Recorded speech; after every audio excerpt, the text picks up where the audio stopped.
My brothers and sisters, may the Lord be with you. A reading from the Holy Gospel according to Matthew. Jesus said to his disciples, "In praying, do not babble like the pagans, who think that they will be heard because of their many words. Do not be like them. Your Father knows what you need before you ask him. This is how you are to pray. Our Father, who art in heaven, hallowed be thy name. Thy kingdom come.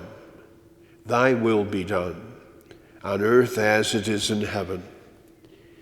Give us this day our daily bread, and forgive us our trespasses, as we forgive those who trespass against us. And lead us not into temptation, but deliver us from evil. If you forgive men their transgressions, your heavenly Father will forgive you. But if you do not forgive men, neither will your Father forgive your transgressions." The Gospel of the Lord.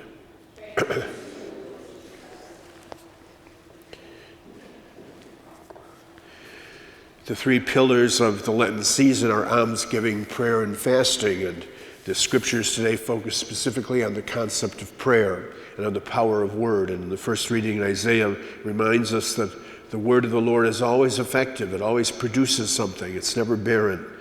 And as a result of that, we must really listen to that word which God gives us over and over again.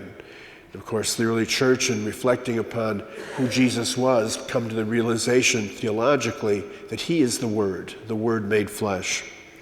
And then we heard today in the gospel a prayer that's very familiar to all of us. We probably learned it when we were about 4 or 5 years old. It is interesting. I can recall a few times being with somebody at a nursing home that had dementia, and as soon as we started praying the Lord's Prayer, they immediately remembered it and started speaking it and praying it with us, because it's something that's just so deeply ingrained in us. And even though that's the case, of course, sometimes we take it very much for granted.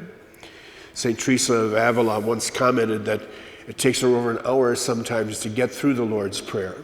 Probably none of us take an hour to say the Lord's Prayer, but there's something to say about taking a little extra time and reflecting upon what that prayer means and the significance of it. And perhaps one of the most important things that underlies it all that we take for granted is the fact that we are literally speaking Jesus' prayer to his Father. He has taught us what he himself says, and that of itself carries with it a very rich understanding and conception as to what our relationship is with God. And also in the course of it suggests to us that there's a challenge, that our prayer to the Father must somehow always be related and linked with our relationships with each other. And in the case of Matthew specifically, at the end of the prayer, we find that Jesus again suggests that, if you don't forgive each other, you can't expect God to forgive you. There's always got to be an interplay between us. We're not sitting in a vacuum. It's not just us, me on an island with God looking at me. Sometimes, sadly, very unconsciously, we kind of babble like the pagans. We say the prayer so quickly, we don't even think about what we're saying or recognize it. And so I suggest today that we all, at some point, take a couple of minutes, maybe a little bit longer than we usually do, to think about the concept of what prayer is in our lives, and specifically how Jesus has taught us so intimately a relationship with the Father by sharing with us his own prayer, not just for us, but in union with him before the Lord.